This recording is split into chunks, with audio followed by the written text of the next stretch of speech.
Bismillahirrahmanirrahim. Assalamualaikum warahmatullahi wabarakatuh. Alhamdulillahi wa kafa. Wassalatu wassalamu ala Rasulillahil Mustafa wa ala alihi wa sahbihi wa man wafa. Wa ba'd. Fa ya ahbaballahi wa ahbaba rasulihi sallallahu alaihi wasallam. Usi nafsi wa iyyakum bi taqwallahi faqad fazal muttaqun fala tamutunna illa wa antum muslimun. Faqala ta'ala Ya ayyuhalladzina amanu taqullaha haqqa tuqatih wa la tamutunna illa wa antum muslimun.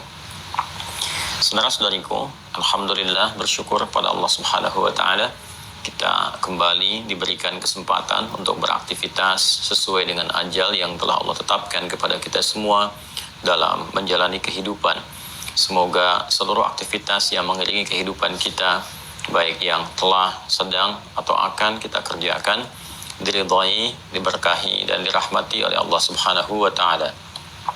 Kita bermohon kepada Allah semoga seluruh hamba-hamba Allah yang berkehidupan sampai detik ini namun belum beriman, dimanapun dia berada, diberikan kekuatan dalam jiwa dan lisan mereka agar mampu bersyahadat sebelum wafat dan kembali kepada Allah Subhanahu wa ta'ala. Semoga para pelaku maksiat, siapapun dari manapun keadaannya, dan boleh jadi kita termasuk di antara mereka, diberikan kekuatan oleh Allah untuk bertaubat, memperbaiki kehidupan menjadi lebih mulia, dan semoga kita wafat dalam keadaan husnul khatimah. Kita akan mencoba melanjutkan pembahasan kita di pertemuan kali ini.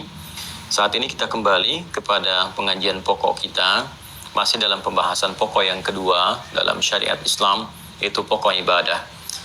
Berkenan untuk diingatkan bahwa dalam Islam ada 4 pokok utama yang harus kita maksimalkan, terutama dasar pengetahuannya, sehingga insya Allah bisa lebih baik dalam pengamalan dan penguatan di 4 bagian ini. Yang pertama adalah akidah, pokok dasar keyakinan kita sebagai insan beriman. Yang kedua adalah ibadah, implementasi dari keimanan dan komitmen kita kepada Allah Subhanahu wa ta'ala yang menuhankan dan berkomitmen menyembahnya. Kemudian yang ketiga adalah muamalah, pancaran-pancaran kemuliaan yang dihasilkan dari panduan-panduan ibadah itu. Kemudian yang terakhir adalah akhlak, nilai-nilai kemuliaan yang menyelimuti seluruh perilaku kita dalam menerapkan konteks muamalah berkehidupan.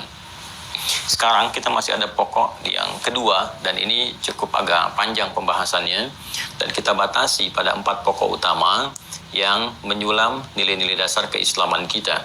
4 pokok utama ini menyatu dalam rukun Islam bersama aspek tauhid di syahadatain, yaitu yang pertama salat, kemudian yang kedua zakat, yang ketiga kemudian puasa, dan yang keempat adalah haji mencakup umrah di dalamnya.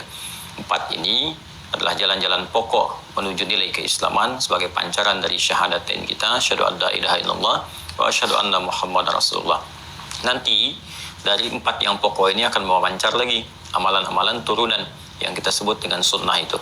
Karena itu kita mendengar dan melihat serta bahkan mengamalkan, mempelajari, ada solat-solat yang berhukum sunnah disebut dengan nawafil. Ada rawatib, ya, ada yang mutlak sifatnya, ada yang di siang, ada yang di malam, ada yang di pagi, bahkan ada yang menyertai dengan subuh dengan keutamaan dan hikmah masing-masing. Kemudian juga zakat, nanti turunannya ada lagi yang berhukum sunnah. Ada infak misalnya, atau sedekah pada umumnya. Kita juga akan bahas dan jelaskan maksud dan hikmah semua itu, sehingga ketika beramal kita mengetahui dasar keilmuannya dan memotivasi kita untuk beramal dengan tepat dan bersemangat. Pun demikian terkait dengan puasa, seperti kita ketahui ada yang sunnah-sunnah juga. Senin misalnya hari ini ada di antara kita yang puasa. Kalau kita mengerti hikmahnya, kenapa puasa di hari Senin, apa manfaatnya, bagaimana sirahnya, perjuangan misalnya Rasulullah SAW atau bahkan sahabat dalam menunaikan puasa Senin, Kamisnya, Yaumul Bidnya, dan sebagainya. Semua punya nilai keutamaan dan terkait erat dengan kehidupan kita. Kemudian juga haji, ya, nanti turunannya ada umrah. Apa sih umrah itu? Kenapa disebut dengan umrah? Ada berapa rukunnya? Apa hikmahnya? Bagaimana menjalaninya? Itu semua butuh dasar keilmuan untuk memberikan kekuatan dan pemahaman yang utuh saat ditunaikan, sehingga dengan paham dan kuat itu, khusyuk itu hadir dengan sendirinya. Terkait dengan bagian pertama di pokok ibadah, kita telah sampai pada pengantar hadis-hadis Rasulullah SAW, termasuk dalam ayat-ayat Al-Quran, bahwa untuk menunaikan salat dengan sempurna itu, kita masuk kepada bab salat.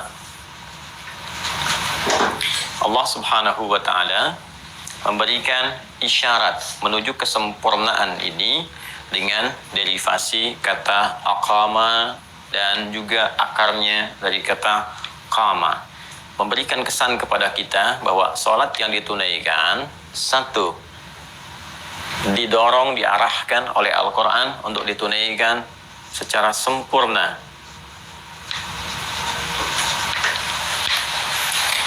Dan menariknya, kesempurnaan ini mengikat kepada 3 bagian utama dari anatomi manusia. Baik sempurna penunaiannya secara fisik. Ingat, ini dasarnya ya. Karena kajian kita, pembahasan kita akan mengacu pada dasar-dasar pemahaman, baik terkait dengan caranya, maknanya, pun demikian hikmahnya. Di hikmah itu nanti ada makna filosofisnya, pengetahuan-pengetahuan dasar yang dengan mengetahui itu pancaran-pancaran ibadah ditunaikan dengan sempurna dengan 3 pendekatan utama. Fisikal ditunaikan secara sempurna dari sifat fisiknya, karena itu nanti ada gerakan-gerakan yang diatur betul. Harus seperti itu cara menunaikannya, semaksimal mungkin kita bisa lakukan. Baik dalam keadaan berdiri, duduk, ataupun bahkan berbaring. Gitu ya. Kemudian juga ada yang terkait dengan akal. Nanti turunannya ada pikiran di sini.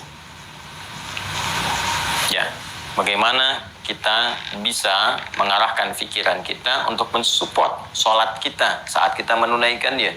Karena jangan-jangan tangannya, fisiknya bergerak, mengangkat lisannya berkata, kan Allahu Akbar, tangan bergerak, tapi pikirannya kemana-mana.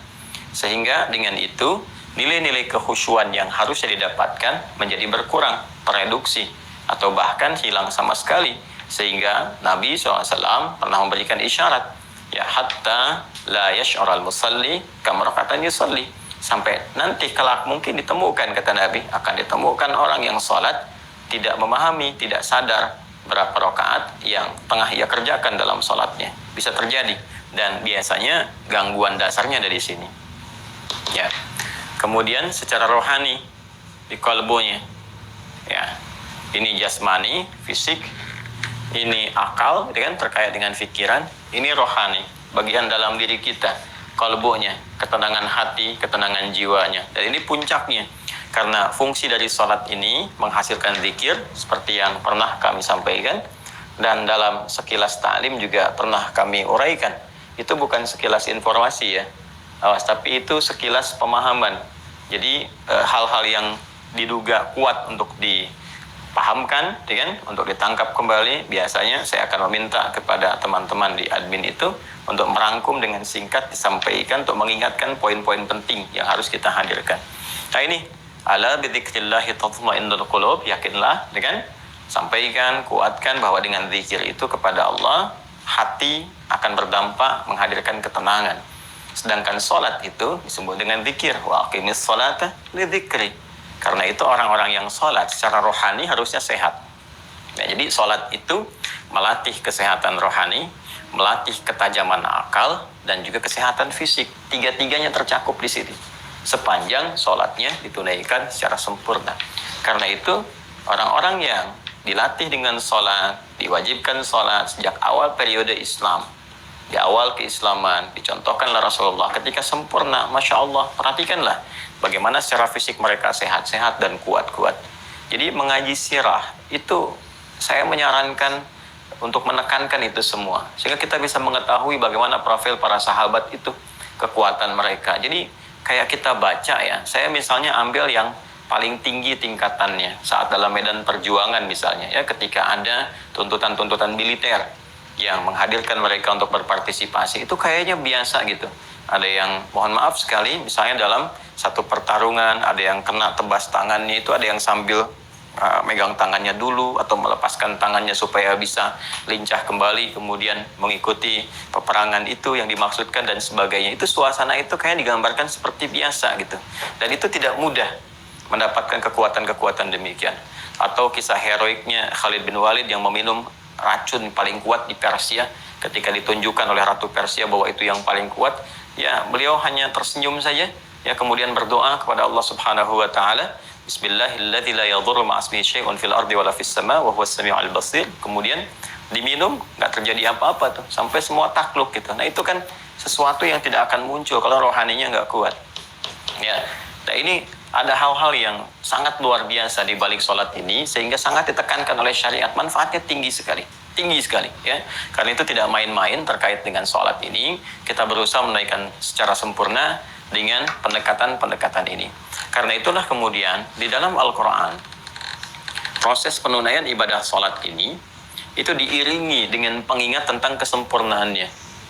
Ya, kemarin saya telah uraikan, baik dengan menggunakan derivasi kata aqama sebagai isyarat kesempurnaannya, aqama yuqimu dengan iqamatan, dan itu turunannya semua disebutkan dengan aqama, misalnya kan, aqama ini isyarat dasarnya. Kemudian yuqimu, keberlangsungannya, baik dalam bentuknya tunggal yuqimu atau jama yuqimuna. Kemudian iqamah bahkan jadi isyarat dasar yang dilakukan sebelum sholat ditunaikan. Ayo iqamat dulu, itu ada kaitan dengan ini seperti yang telah saya jelaskan. Atau derivasi dasar kata awalnya, ya, qama. Kalau ini aqama yuqimu iqamah, dan kalau sudah melekat ya kekuatan untuk menunaikan dengan sempurna itu, masih ingat, berubah menjadi kata benda, ya kan? Dalam bahasa Arab nanti jadi isim fa'il, sesuatu yang melekat. Jadi mukim, mukimuna, ya kan? Kalau misalnya mau diidofatkan mukimuna as-shalah, na-nya dibuang, nunnya dibuang, jadi muqimus shalah, ya. Rabbi ja'alli muqimas salati wa min dzurriyyati. Ya Allah, mohon jadikan aku orang yang konsisten menunaikan salat dengan sempurna. Itu doa Nabi Ibrahim kan, masih ingat? Karena itu saya selalu katakan bahwa semua nabi pun, rasul pun salat. Karena salat itu ibadah pokok yang memberikan support kepada 3 fungsi bagian dari tubuh kita. Ini. Dan Rabbi ja'alli muqimas salati, muqim itu menunjuk kepada orangnya. Saya teruskan saja begini ya. Ini yuqimu wa aqamas salata wa ataz zakata, ya. Itu ditemukan misalnya di surah Al-Baqarah, itu surah yang kedua, ketika kita masuk kepada ayat yang ke-177, 178, ya kan?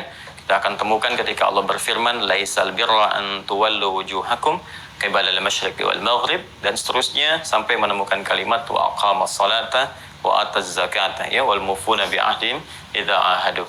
Kemudian yuqimu, bahkan dalam bentuk awal perintah untuk menunaikan sholat, isyaratnya disebutkan dengan menggunakan turunan kata ini dengan bentuk jama, yuqimunas sholat, pakai waw dan nun, kan? Bentuk jamanya yuqimunas sholat. Atau bentuk perintahnya aqim, ini juga banyak dalam bentuk tunggal ataupun jama.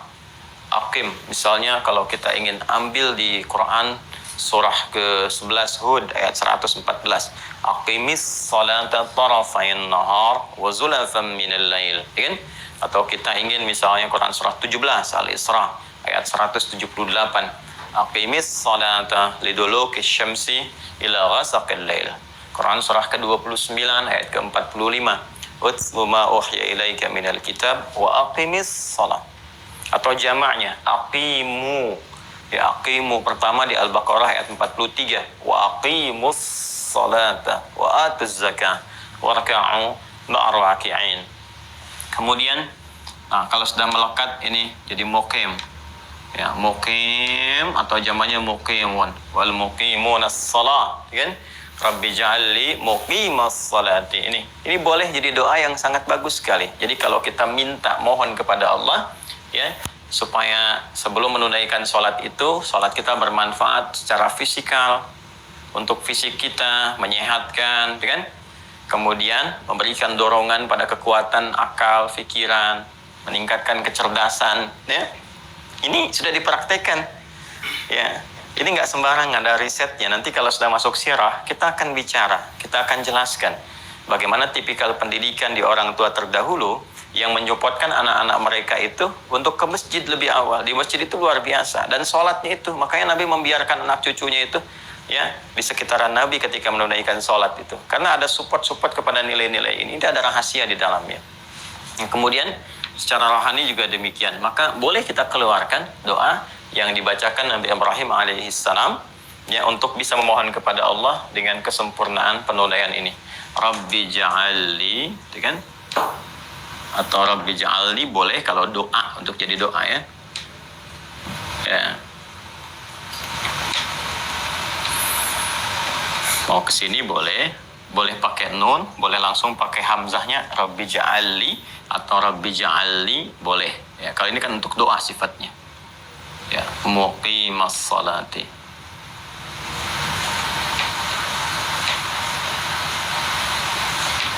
Ya.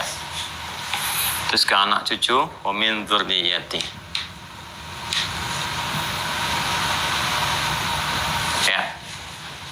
Kalau seperti ini, Rabbi ja'alni, gitu kan? Rabbi ja'alni. Jelas ya? Rabbi ja'alni, ya Allah, jadikan aku. Kalau kita menggunakan Rabbi ja'alni, ya, ali ke sini. Nah, jadikan untukku, gitu kan? Jelas ya? Jadikan untukku. Rabbi ja'alni, gitu kan? Jadikan aku. Kalau ke sini Rabbi ja'alli, jadikan untukku. Jelas ya? Nah, kalau yang ini kita minta kita menunaikan sholatnya dengan sempurna. Kalau yang bawah, jadikan kesempurnaan sholat itu melekat pada diriku. Ya, indah sekali bahasa Arab itu. Jelas ya? Nah, jadi setelah kita tahu ini, turunkan ini, nanti dicek-cek lagi ya ayatnya ya, yang tadi saya sampaikan terkait dengan ini. Yang ini semua hakim dan seterusnya ya, dicek apa yang saya sampaikan tadi supaya ada turunan-turunan. Ya, ini sudah tadi saya contohkan yang ini ya, di Quran surah ke-11 ayat 114, Quran surah ke-17 kan ayat 78, kemudian juga 29 ayat 45 ya, Al-Isra ayat 78, Al-Ankabut ayat 45 dan turunannya. Untuk minta doanya, jadikan ini seperti Nabi Ibrahim memohonkannya. Kalau kita keluarkan dalam bentuk doa, bisa dengan dua cara. Ini memohon kesempurnaan untuk diri kita, atau menjadikan kesempurnaan melekat pada diri kita dan keturunan kita.